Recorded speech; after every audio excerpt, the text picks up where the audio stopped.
Hello, everyone, and thank you all for joining in with us on successful marketing strategies during COVID-19, sponsored by the American Marketing Association, Dallas-Fort Worth chapter. You are looking at your current president. My name is Angela Neal, and I am beyond excited to have this opportunity to serve as your president. I want to make sure you all understand that I'll continue to live, breathe, and promote the sense of family, seek more involvement from our members, enhance diversity of our programming, marketing, and communications. And two, I look forward to serve as a resource for the DFW business community to comfortably and confidentially engage on marketing challenges. I do want to emphasize on our next slide our statement.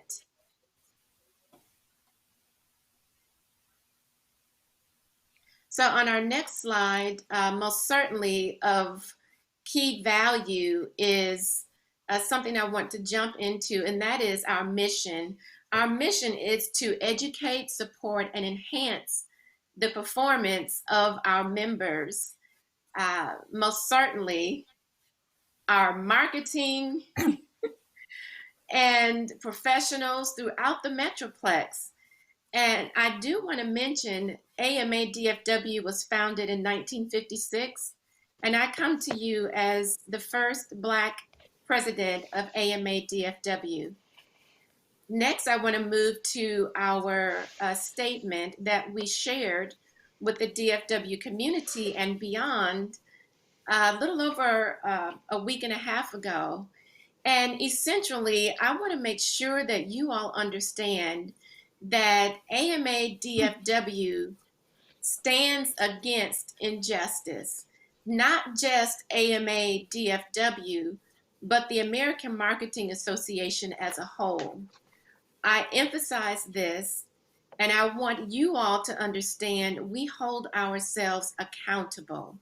Look forward to additional programming, look forward to additional conversations, and I most certainly implore you all to ask questions. Should anyone have any questions about our efforts or have great ideas, please do not hesitate to reach out to info@amadfw.com. Now, let's jump into our next slide. I want to make sure you all connect with us. So I know a lot of you all are viewing us on YouTube, but we also have accessibility via Facebook, Twitter, LinkedIn, and Instagram. If you haven't already, connect with us.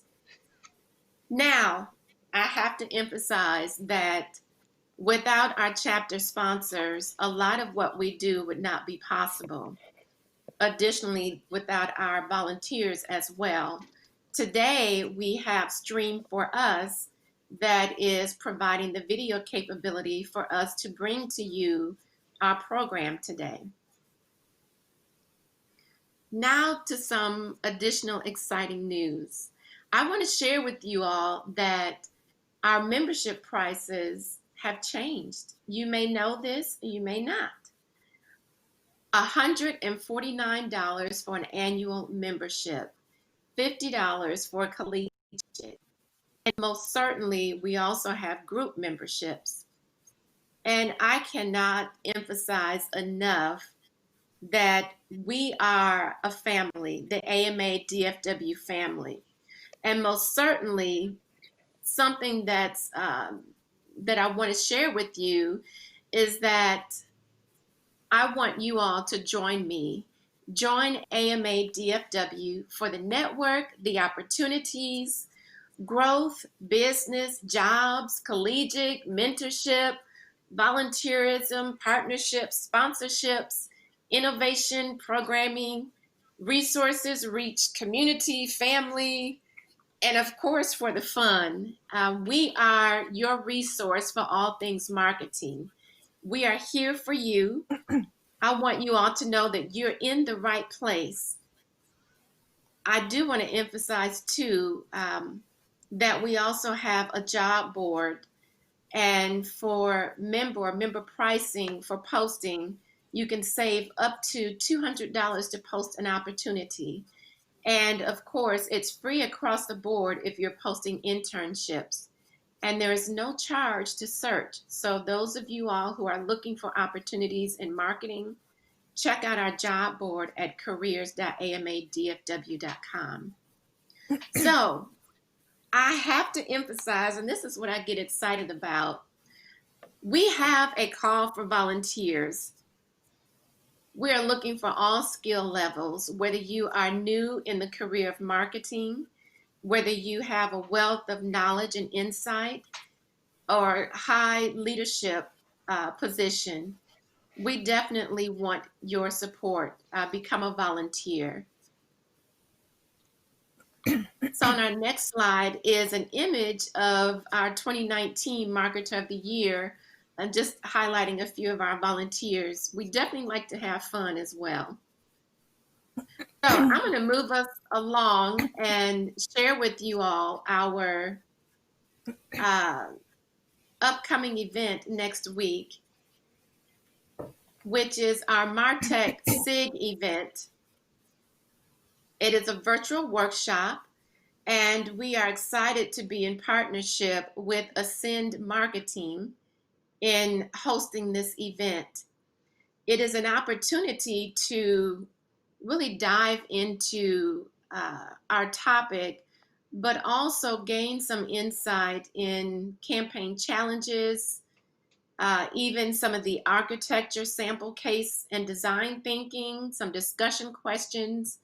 And we have Adnan Khalil, who is the Senior Director of Global Sales Strategist, HPC and Artificial Intelligence at Dell, and also Sunny Yarish, Associate Director, Channel Programs at Essilor.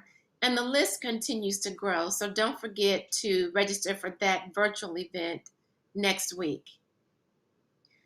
Moving right along, you all may have missed us. We certainly missed you, but Cocktails and Conversations, we have our networking event coming up soon in the month of July. So again, stay connected. Look for announcements on that. Now, big announcement. Okay, lean in close so you all can hear and see me. I want to make sure you all hear what I'm about to say. Stay tuned and connected for our big announcement coming soon. And this is actually highlighting small to medium businesses in the Dallas-Fort Worth community, and most certainly our member businesses. So stay tuned. There'll be a registration form, free. Stay tuned and stay connected.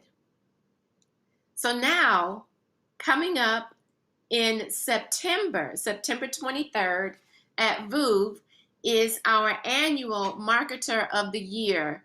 This is something I'm so excited about. I always have a great time celebrating our marketers, our companies that have submitted in various different categories. We have 27 plus categories, which includes some of those listed on the slide. And I do want to highlight that submissions close July 31st. Okay, I repeat, submissions close July 31st. Don't miss your deadline. So, also at our Marketer of the Year program, we have our 2020 Lifetime Achievement Award. We are celebrating Charlotte Jones. Charlotte is the EVP Chief Brand Officer with the Dallas Cowboys. Okay, Dallas Cowboys. So I know you all will be at the event. Don't hesitate. Don't wait. So here's a few key dates. Submission deadline, July 31st. Judging begins in August. Finalists are announced August 17th. Our gala ticket sales begin July 1st. And I need to emphasize this. Don't miss submitting your submission, and don't miss your opportunity to be able to attend. We don't want to sell out and you miss the event. Last thing, the event Marketer of the Year is September 23rd. And now I'm going to turn it over to Jamie Kernahan. Jamie is our moderator today, and I'm excited to share that she is a new board member to the American Marketing Association Dallas-Fort Worth chapter. She's serving as our EVP of marketing, and she also is the CEO of GVC Marketing. So I'm excited to have her on board and excited that she's moderating today. And most certainly, I'm so enthused that you all in the audience viewing us on YouTube and other social channels, that y'all are here to really take in the marketing strategies during COVID-19. It has been a challenge to many organizations. So being able to have this program to highlight what others have done to be successful during this time is something that we're excited to bring to you. So I'm going to turn it over to Jamie. Thank you. You could join us today on YouTube, and you know the drill. If you love seeing what we're doing, click that little bell down there and subscribe to our channel. We are so excited. This is our first YouTube adventure with our luncheon.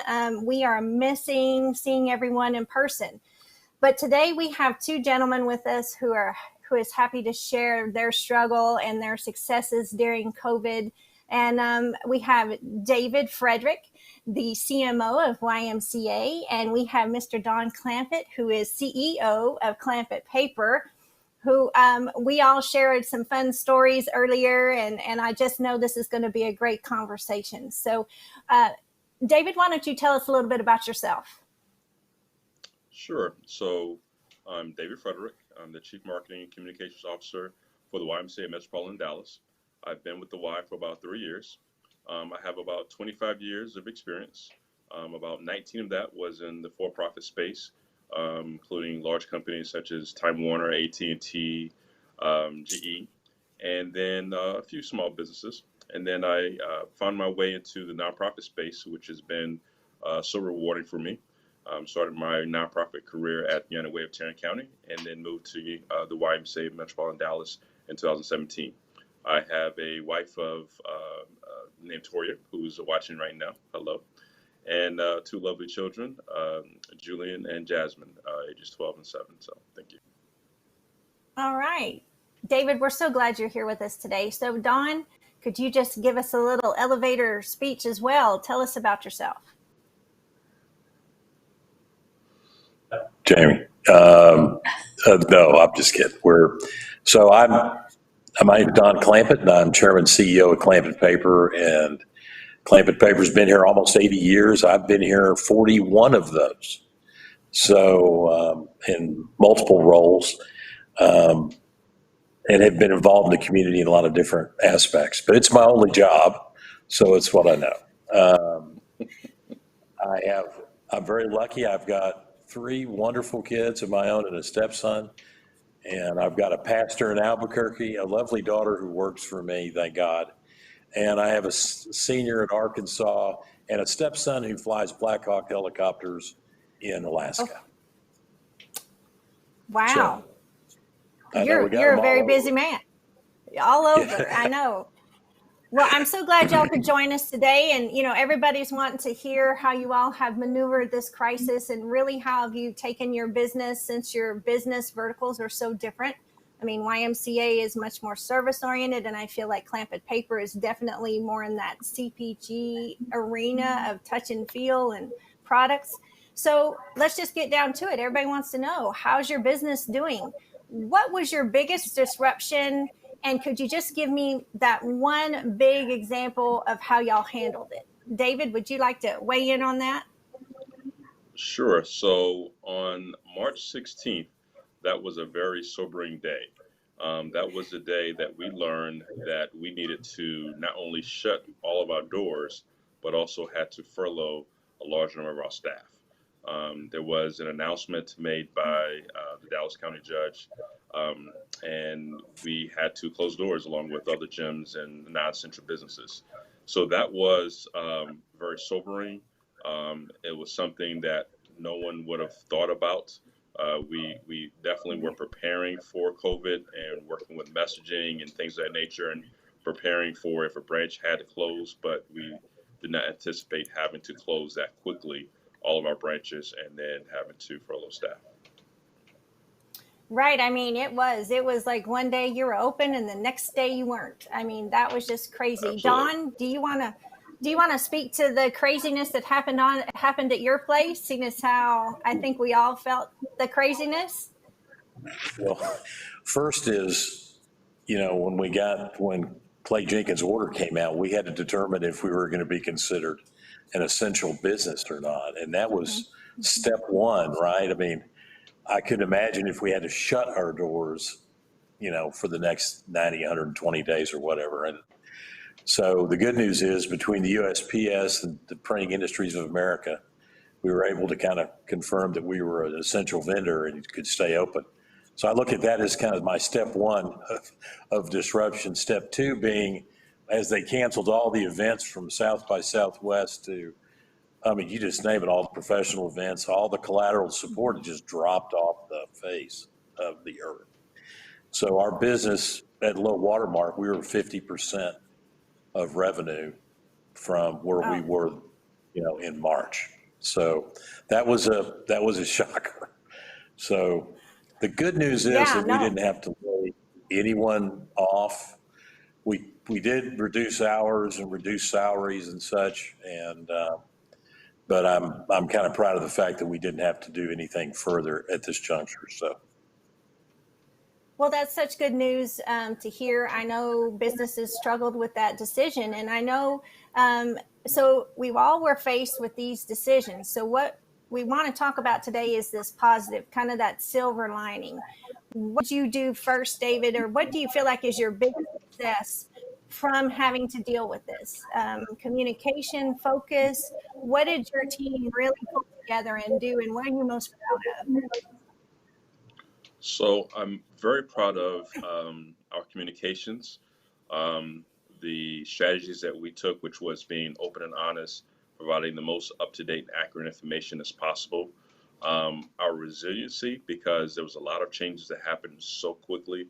I mean, really, we would go in one day and things would change 3 times before we went home. And then really our adaptability to the changing, rules and guidelines.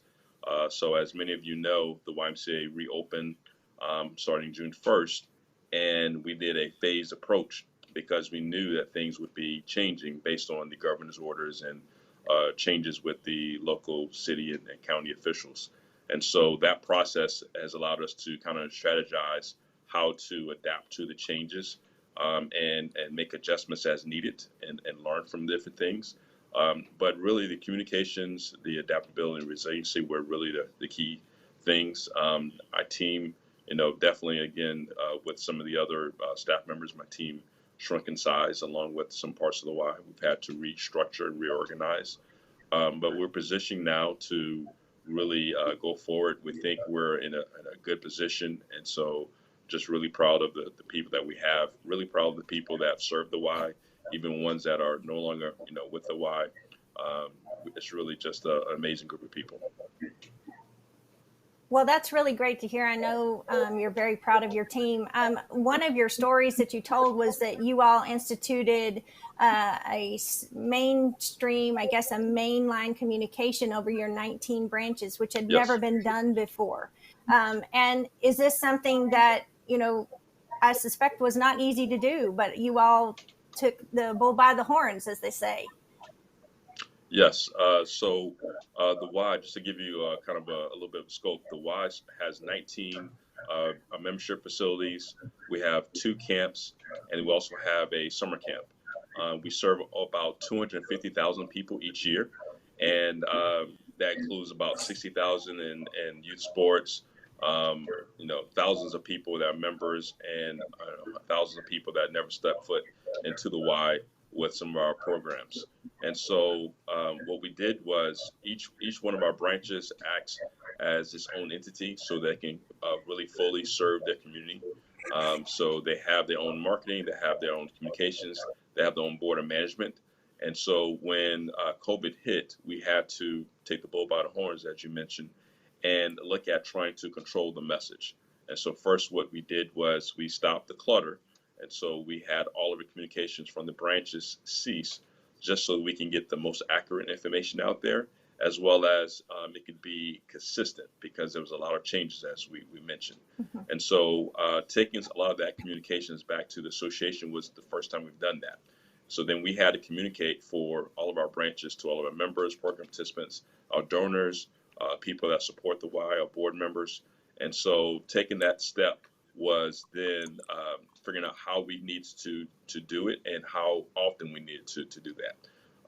Something that we were pleasantly surprised about was that when we started doing more email communications, that our email responses were going through the roof.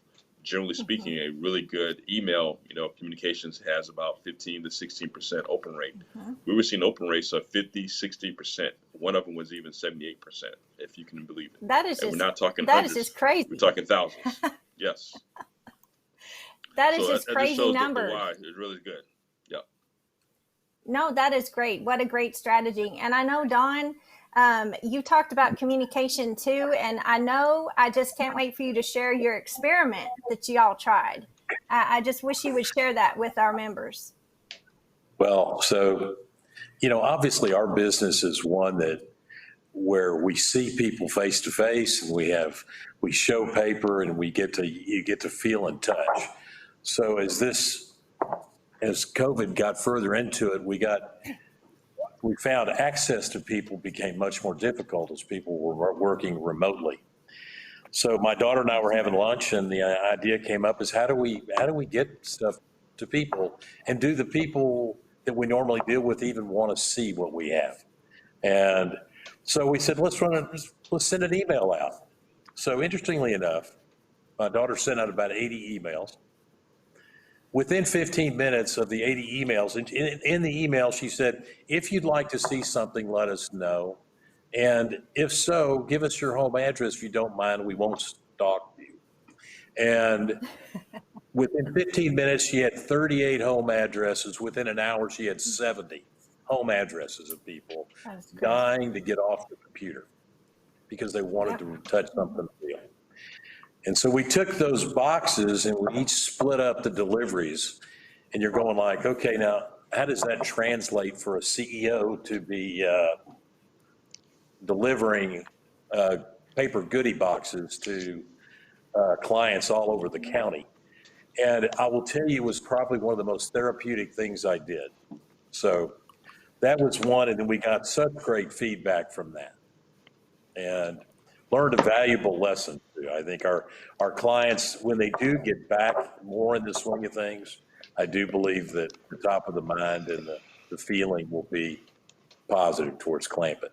So I think that's great to hear. I know it's hard. It certainly was hard for me to struggle with the Zoom overload and everything's online. Once it got there, it's like, oh my gosh, I cannot look at one more computer screen. So I'm sure your customers were so excited to get something in the mail that, when the mail came, it was very old school during the time you were excited about the mail showing up. So I want to talk about, yes. Yeah. Could you get the slide of the box that I'm talking about? Sure. Anthony, could you show us the slide of his box that they sent out? Oh, wow. It's kind of small. On that side. What's that? And then the inside, the next slide. So our folks, we really got a menagerie of different fun paper things, from stickers to koozies to cards. And we encourage that they write people in this time that you haven't seen. Imagine that, writing a note. It's kind of a novel idea. So it is. But it's a solid one. So thank you. It is such a novel idea. Yes, it's such a novel idea. It's such going back to your roots when you have nothing else to do, really and truly. I can remember those days. It's like, oh my gosh, I get up today and it's the same thing as yesterday with not a whole lot of anything. So Yeah. I know that communication was key for you and your teams. And how did your strategy change as far as what you had planned to do? And what are you going to take from this moving forward? What have you all decided to keep and kind of make that work for you better, or to move your business forward? And I don't like to say the new normal, but just for the future, what have you decided to take with you? David, share with us. So in the new normal, what we figured out was a few things. One, we figured out that we needed to definitely invest in technology. Technology was going to be key as we communicate with our employees, with our members, with our program participants and volunteers. We also had to look at how often we communicated and what we communicated. Context and content really became key. So some of the things that we did was we pivoted to our community outreach. There were a number of people that were impacted by COVID. There was actually a lot of people already that were already in underserved communities. And so the Y's always, done different things to try and help. But when COVID hit, we amplified that even more. And so we had something called the Catalyst Initiative. And the Catalyst Initiative was taking a deep, hard look at what we could do operationally and then finding partners that could help us make some things become reality. And so if you have that slide that shows all the different numbers, we were able to do a lot in a little bit of time. So we were able to serve over 15,000 people in food distribution. Had over 3,300 visits in our emergency-wide childcare, which I'm really proud of that work. We were able to get grants from Chase Oaks Church, from the Dallas Mavs, from a lot of different partners and in-kind partners such as Borden and PepsiCo. We were able to distribute 500 free computers to people. We had a baby depot that provided diapers and wipes and different materials that's needed for kids that are ages 0 to about 12 months. We actually were able to provide basic essentials, so things like toothpaste and toothbrushes and toiletries. And then we were so happy and humbled to receive over $1 million in donations. These were things that weren't asked that we had, but things that people were calling us and reaching out, or they saw the work that we were doing with some of the different interviews and TV interviews or articles that were being talked about the Y, and reached out to say, hey, how can we help? How can we make this even better? And so the Y really became a community leader, not just in some of the work that we do, but with partnering with more people to bring them to the table to do more community outreach. So that's really some of the things that we learned and that we focused on. Those are great. I mean, I think technology really saved us. And I see moving forward how it's just so crucial in a business and your business plan. And I know, Don, that you all have e-commerce and you all have an online presence. Tell me what you plan to take with you moving forward based on all of this we've been through. Well, I'm kind of like David in the fact that one is we wanted to invest in our technology, especially in all the light of all the meetings between WebEx, GoToMeeting, Zoom, all that. And so thus we're kind of on our new system as we speak, and allowing us to have meetings here with our suppliers who can't travel to us. So that's one thing that I think is going to really help us. As we go forward, we're going to have an increased online presence. And we talked about communication. So we have stepped up our communications significantly since the beginning, and trying to be transparent, because I've got 21 locations. So I've got to, talk to a lot of people. And the other part is we've been making sure that our suppliers know that we're an ongoing viable business, because there's a lot of concern about, hey, what happens 3 months from now? And so we're, working hard on that. And that really gets back to good communication. So these are things that we're going to continue to do. And I think probably the big word of all is just being committed to go the distance in every aspect of it. So Don, they have your Clampitt. Yeah, tell us about your Clampitt 2020. Tell us about that. This is something we started in actually February. And to kind of play along the election trail, since we're the only independent paper merchant in Texas at this point, we thought it'd be fun to become the independent candidate. And so we created materials that would do this with a letter from me saying, hey, vote independent, and kind of a little bit about Clampitt. And it's got everything from like a little mini yard sign in it to political postcards. And it's really kind of fun to spur the thought on about the elections. Well, so this went into production just pre-COVID, right? So COVID hits, and it took us about, I don't know, 8 weeks or so to get it. So now we're looking in May to get the material to collate it. And there's nothing in the letter about COVID. And because it was before it really happened. Mm-hmm. And then we finally decided that, you know what, maybe it's time we quit talking about it so much. And the elections are going to continue to be going. So it was just kind of a fun piece to get everybody, to get our reps engaged back, because we're not sure how our customers are going to want to access us, And I think I shared it with you, Jamie. We have this road that we're on, and there's two shoulders. And one shoulder are the people that are masked up 24/7, and they're wiping groceries and very, very concerned and not going to go out to a restaurant. You've got the other shoulder of the road that never got the memo there was a pandemic. I mean, from handshakes and hugs to, it's a hoax. I mean, I've heard so much over the last 90 days. And then there's a great majority of us, there's this dotted line going down the road. And there's some days you're feeling good about it, and other days you're like, oh, goodness, I better get more towards this way, So that's kind of, and we've let our folks really kind of try to be respectful of where their customers are at, and kind of play it like that, so. Well, I love that. I love the play on independent, and you're an independent paper company. I think that's brilliant. I mean, certainly we can all use a little humor these days. I know it needs to be sprinkled in, because there's a lot of serious things happening in the world, but I love your play on words for sure. I love that. And David, I love to hear about your Stay With Us campaign.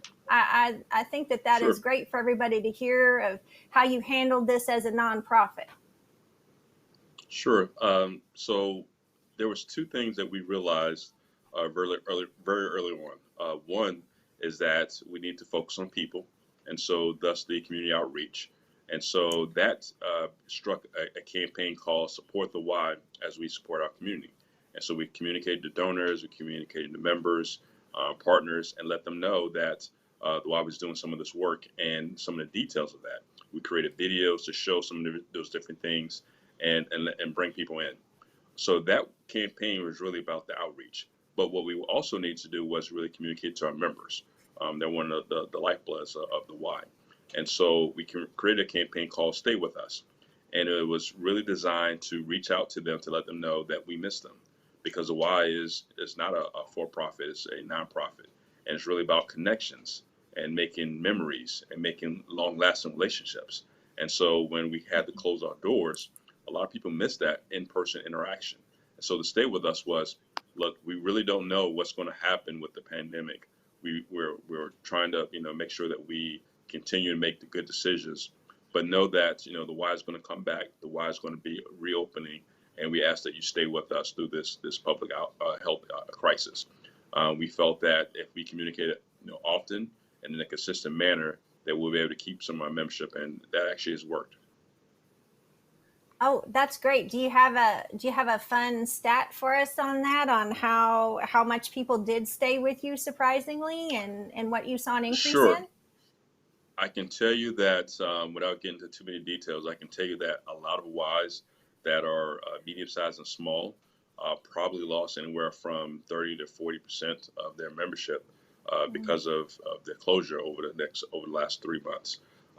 We didn't have that deep of a cut, and so we were actually able to be in a pretty good position from a membership standpoint. And since we've been reopening, some of the people that did leave are now coming back to us. And so we're really positioned pretty well. We're thankful for our community and for our members. I think that's such a nice story to hear. So many businesses that are coming back to life. I love that.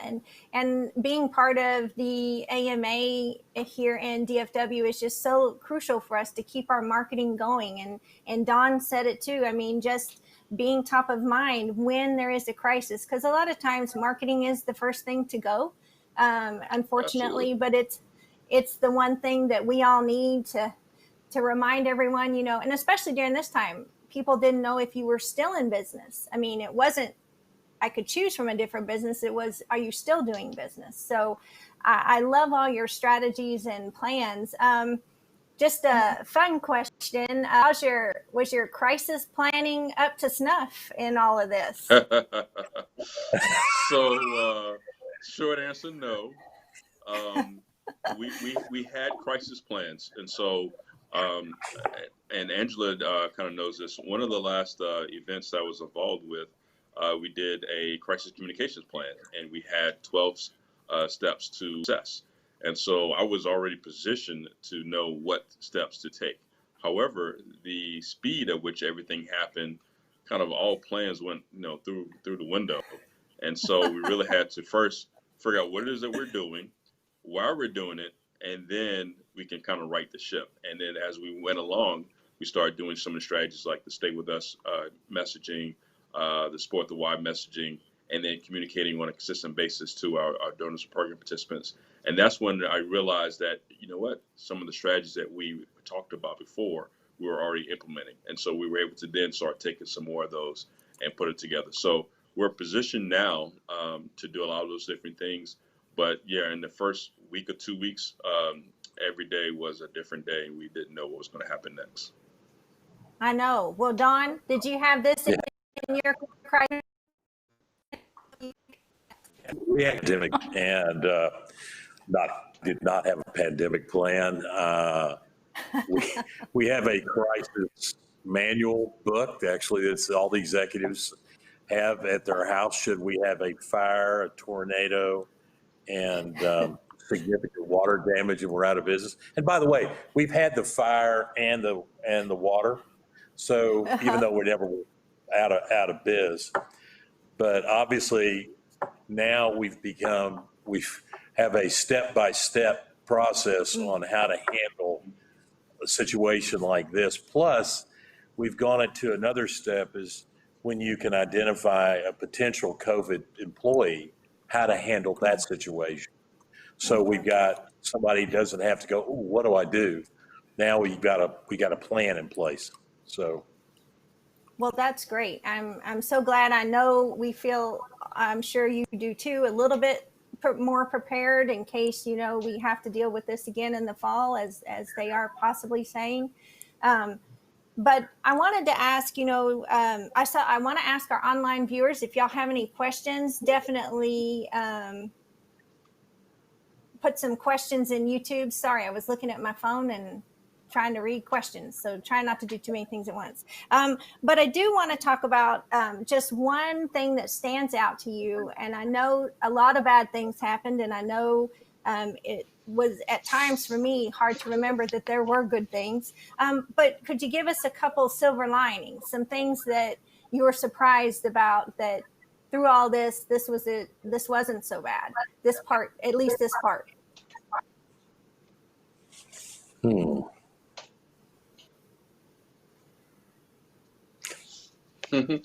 Don, I'll let you go. Okay. So there are no silver linings. Is that what y'all are saying? One of the things that I would say is one, the silver lining is our ability to pivot like we pivoted and to make changes and to do new things and to push the limits. We went from product to purpose. And, I think that alone, helped is something that we came out of this and will be a better company for it. Yeah, I love that, product to purpose. I do think that, you all have really positioned yourself well to still be communicating up and downstream to your vendors, to your customers. Again, just that marketing, aspect of being there. I mean, I know personally a lot of silver linings is I got to be home with my kids, and I got to from home a lot, which I've never been able to do before. So personally, that was good. But business, I get the question all the time. So how's it going? What's going on? So David, answer that question. If people say, so how's it going? So I would say I would agree with you in terms of the amount of time I was able to spend working from home. I had not had that much time with my kids in a number of years, and so they definitely enjoyed. And my wife and I, were able to connect and do more things as a family. So that was definitely a really, really big positive that came out of everything. For our business, we're actually positioned pretty well. I know that, again, most nonprofits and for-profits have had losses. There are a number of organizations that, have been filing bankruptcy over the last, several weeks and months. And so we don't take, our position that we're at very likely. We actually had started down the road of a strategic plan in 2019, and we're in the culmination of kind of executing some of those things. And so some of the work that we started doing with like the Callus Initiative actually kind of was a part of that strategic plan.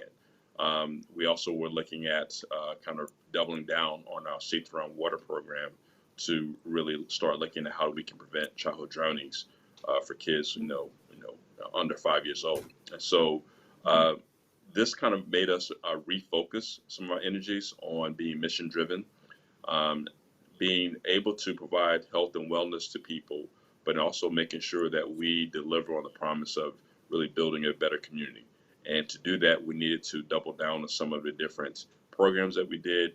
We needed to refocus on some of the outreach, and we had to look at developing partnerships. So I think that would be one last silver lining is the new relationships that we were able to establish based on some of the different outreach initiatives that we had, as well as now kind of a new approach that, let's think bigger, let's think, more. So those are definitely a few different silver linings.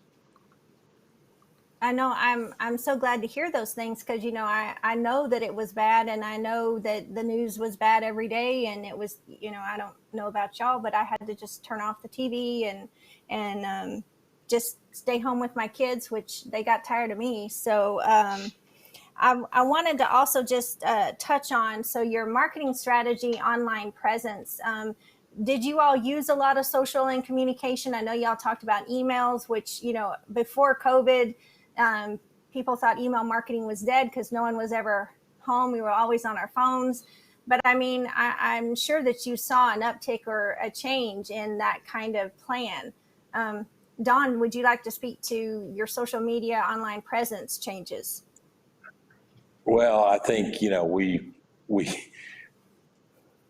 historically, we've not posted a lot and done a lot with social media, but what that's allowed us to do is review that what we were doing and to up our game in social media, be it Twitter, be it Facebook or Instagram. And we got a lot more postings and we've shared a lot more, many more things. I think in one question you'd asked me earlier is about e-commerce, and I think our e-commerce has traditionally been another aspect, but it is much more customer facing versus consumer, more of our traditional, how do we transact business? So I think, overall this time has really caused us to really review what we're doing and to be better, and to continue to post and find things that people would be interested in and those kinds of things. And can I say one more thing I forgot? Sure. Yes. So yes. One of the highlights or the silver linings was collaborations that you find with people that, not that you wouldn't have found them normally, but they just kind of come together. And we worked with a company called Summit Direct over in, actually they're in Dallas and Fort Worth, and to do a program called Kickstart Your Business. And with the idea of using postcards to send out And we sponsored the paper, and then they did the design and the postage, and pick 8 companies or 3 companies a week for 8 weeks, and to help companies, kind of get started coming back out of COVID, which I think is kind of cool because a lot of folks were completely shut down, right? And so this is the way they can get out and touch people through the mailbox. So that was a silver lining that came out for us. I think that's great. I think a lot more, again, back to that kind of old school living, thinking, because I know that we couldn't go out to eat and we couldn't be distracted by sporting events or any events really. So I know that writing a letter, like you said, is just a way to get back to our roots and spend a little bit of time thinking about what we'd want to do and communicate with each other. Because I know between listening and speaking to both of you, communication was really key. Focusing on specifics when it was going crazy of what to do first, but really focusing came through in our conversations, and being able to pivot, being able to change fast. And I know, David, I know typically that's kind of hard for our bigger companies. What do you think was your key success in being able to change so fast? Leadership. Our CEO did a great job of bringing us together, listening to ideas, understanding some of the different discussions that was going on, bringing in experts. We have an amazing board filled with different people from different industries, and they were able to provide, amazing information that we would not have gotten otherwise. And so that leadership and that structure allowed us to have information maybe ahead of a few other people, so that we could think about, okay, if we're going to do this work, what things do we need to think about? Who do we need to reach out to? If we're going to be thinking about reopening, what things should we be focused on? What are our supplier needs? What are our vendor relationships like? What type of reopening strategy should we have, and when should we do it? For instance, the governor was able to provide the opportunity to open, I think, come May 18th. And we actually made an organization decision to wait till June 1st because we wanted to do it right. We wanted to make sure that we had the safety and health of our staff and members and our program participants, at our forefront. And so we need to take those steps. So whether it be changing some of the signage, adding materials, cleaning protocols, developing videos to showcase the members, all those things were absolutely needed. And so leadership from our board, from our CEO, and from our leadership team was probably the key part that allowed us to kind of adapt and then adjust as needed. That's great. It's great to hear that. And I know, Don, you all had to pivot as well. You all have been so wonderful today and taking our questions. I was going to take 1 or 2 questions from YouTube. So so I have a question for Don. So if people want to know, so how are your clients doing? Are you seeing an uptick in business? Are you seeing people coming around to printing more things? Kind of what's the atmosphere out there?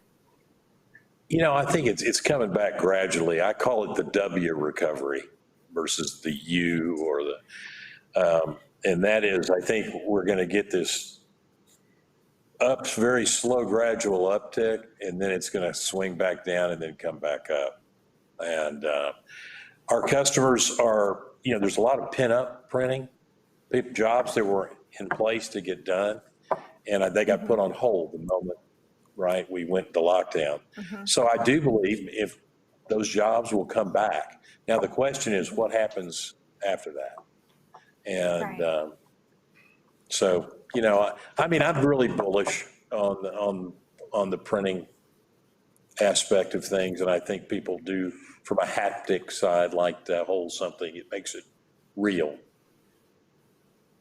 Yes, I definitely agree. I know I have friends with graduating seniors, and how how do we buy the graduation cards? Do we do them? You know, it's just a lot of, you know, people aren't sure because they didn't know what date to put on them. So I know that they were faced with a lot of differences, you know, that just wouldn't have been normal. Everybody knows what day you graduate on. This wasn't going to be a secret, you know. But I do think people love to feel, and paper is one of those things that really is a nice user experience. So that's great. I am looking on YouTube. Have you done anything different? So have you done anything different to keep your employees and your volunteers engaged? Can you speak to that? David, can you speak to how maybe that's different than it used to be? Absolutely. So we found a few different things. One, we needed to communicate better and more often to staff and employees. We had always done a member or program participant e-newsletter that was monthly. When COVID hit, we started doing that on a twice a week basis for the first month. So we were sending things out, you know, on a Monday and a Friday, or a Tuesday and a Friday. And then we started looking at communicating to staff. There was a lot of things that happened in the very beginning, but then we had to start, you know, thinking about, okay, it's been a couple of weeks, let's provide more information because there's been some changes. We also started looking at how the format. So we started communicating via text message as well. So we developed, especially because we had a number of people that were furloughed, we had to start looking at how we can meet people where they are. So we had email, we had text messages, and then directing people to our online presence. And then finally, we started doing different events. As you guys know about some of the social injustice and the protests that have been going on, a lot of our African American staff and people of color were really hurting because of everything. And so we had developed a DREAM, ERG, which is the name of the African American Employee Resource Group. And we decided to create a forum for our employees, whether they were active or inactive, and just listen to them and have a forum so that they can actually provide their thoughts, their feelings, as well as be able to hear from other leaders. And so that was a huge benefit for employees that helped us, I think, quite a bit. We actually talked to our board members, and they're looking to do the exact same thing. So we're continuing that dialogue. So the style and the manner by which we communicate via virtual event, whether it be text, whether it be email, whether it be online, has definitely changed quite a bit, and that will probably continue going forward. Oh, that's great. That's great to hear. Open dialogue and listening to employees and just trying to meet them where they are. I think that's wonderful. And another question from YouTube is, have y'all started bringing people back to the office? What does that look like? Are you splitting percentage in office out? Don, would you like to speak to that, of how you're bringing everybody back?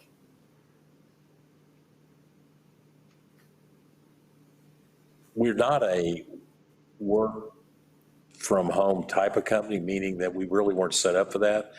And one of the things that I'm kind of proud of is that we were able to kind of quickly transition that to where our whole accounting department, our CFO, HR, some of our customer service was working from home, which I still have a hard time trying to figure that out.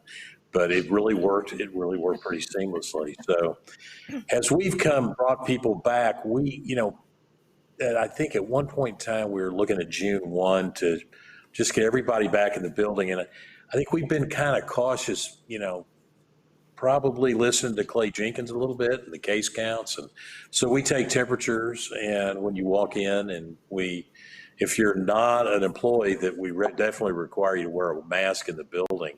And some people have masks, some people don't. We don't require it inside the building, but it's we've got most of our staff back within our building, but it's big enough space that we can maintain the 6-foot distance. So we got a few people still working from home. All right. Well, that's great. David, how about you? How's your working from home policy, or how's that working for y'all? Yes, so everyone was working from home up until probably the beginning of May, and we started bringing people back as we started looking at reopening. And so currently in our association office, we're probably about 75, 80% of our normal workforce that are in the office. Some are still working from home. And our branches that are reopened, we actually have to go by the governor's guidelines. So right now we're in the 50% capacity. So about 50% of our employees are there, and then about 50% of our members and child care are available. And so that's allowed us to, kind of be cautious. We are requiring employees wear masks, and I just so happen to have my Dallas Cowboy mask that I will sport for you. And so we require employees to wear masks during work hours when they're working with members. In the office space, we require employees to wear masks when they're communicating a meeting, specifically if they're within 6 feet. If they're in their own offices, by all means, they don't have to wear it, and that's been working out. And so with remembering the 3 C's and washing hands and sanitizing, we feel that we're pretty safe. Well, I just know that our members have really enjoyed hearing from you gentlemen today and your plans and how y'all have handled this crisis like many, many other businesses, and just helping us be a guiding light with our AMA folks here in DFW, just giving them some ideas, some things they can take back today and institute or consider. So I appreciate y'all taking time out of your busy day to be with us today. And we have taken some questions from YouTube, but our time is almost up. So thank you, David Frederick. We so appreciate it. And Don Clampitt, thank you so much. And I will turn this back over to Angela. Thank you all tremendously for your time. Don Clampitt, Chairman and CEO of Clampitt Paper, and David Frederick, VP, Chief Marketing and Communications Officer with the YMCA of Metropolitan Dallas. And Jamie, thank you again for moderating as well, our new EVP of Marketing, and also CMO of Green Valley Careers. One of the things I definitely want to highlight is most certainly thank you all for the questions that have come in through YouTube. Look forward to additional virtual communications and programs from AMA DFW. And then finally, be on the lookout for surveys. We want to hear from you all. We definitely want to continue to seek new opportunities and ways of how we can reach you and serve you better. Again, thank you all for your time. Thank you again for our videographer, virtual videographer today, stream for us.